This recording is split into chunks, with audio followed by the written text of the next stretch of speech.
Sometimes our families make us very angry enough to want to run away. But no matter how angry they make us, it's important to remember that our families love us very much. In Where the Wild Things Are by Maurice Sendak, Max learns this lesson. Why don't we read this book together?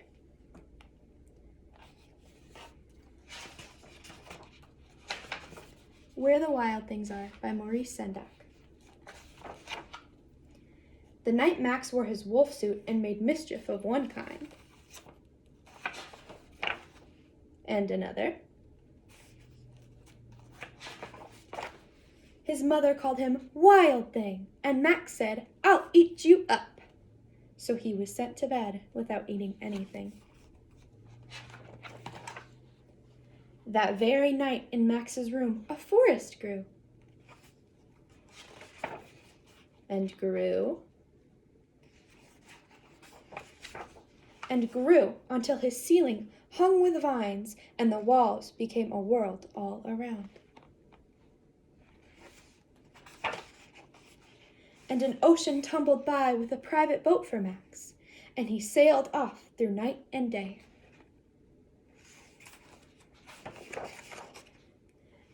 And in and out of weeks and almost over a year to where the wild things are.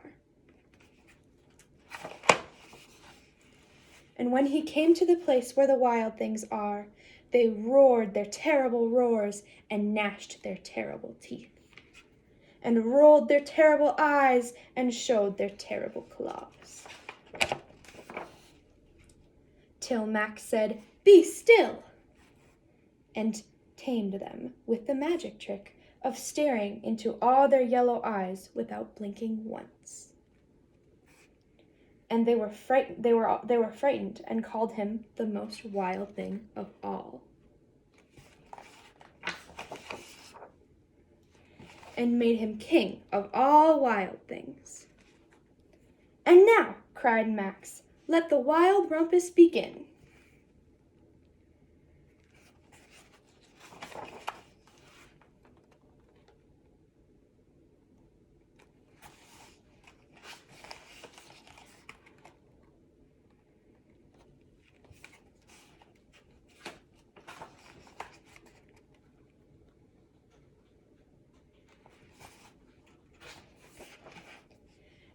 "Now stop," Max said, and sent the wild things off to bed without their supper, and Max, the king of all wild things, was lonely and wanted to be where someone loved him best of all.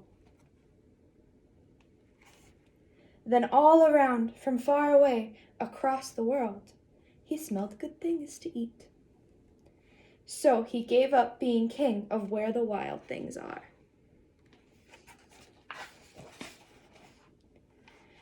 But the wild things cried, "Oh, please don't go.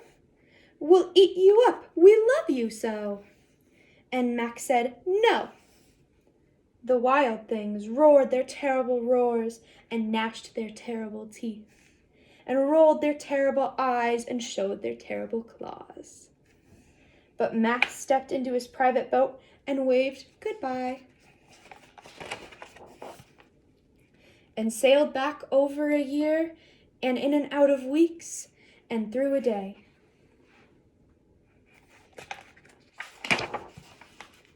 And into the night of his very own room, where he found his supper waiting for him.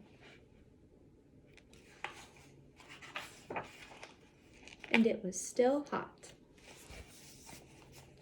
Thank you very much. This was Where the Wild Things Are by Maurice Sendak.